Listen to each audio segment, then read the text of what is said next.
आजची क्लायंट ही माझ्याकरता खूप स्पेशल होती, कारण ती लवकरच आई होते आहे आणि आज तिचा बेबी शॉवर होता आणि तिच्या बेबी शॉवरच्या मेकअपची जबाबदारी तिने माझ्यावर सोपली होती.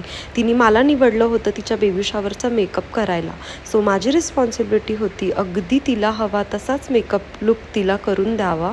अगदी तिने सांगितलेल्या छोट्या छोट्या गोष्टी, आय मेकअपपासून तर लिपस्टिकचा शेड, हेअरस्टाईल, साडी ड्रॅपिंग अगदी तिला पाहिजे तसंच मी तिला करून द्यावं ही आज माझी रिस्पॉन्सिबिलिटी होती. सो मी तेच पूर्ण करत होते आणि वेळेची पाबंदी होती. खूप कमी टाईम होता आमच्याजवळ आणि कमी टायमामध्ये आपली रिस्पॉन्सिबिलिटी असते की आपल्या क्लायंट्सच्या सगळ्या डिमांड पूर्ण करावं. अगदी त्यांना पाहिजे, त्यांना हवा तसा मेकअप त्यांचा क्रिएट करून द्यावं. का तुमच्यासोबतसुद्धा असं होतं? ह्या सगळ्या गोष्टी मॅनेज करून तुम्हाला मेकअपसुद्धा करायचा असतो. त्यासोबतच क्लायंटला कम्फर्टेबल फील करवायचं असतं. त्यासोबतच मेकअप हा टायमावर झाला पाहिजे याची काळजी घ्यायची.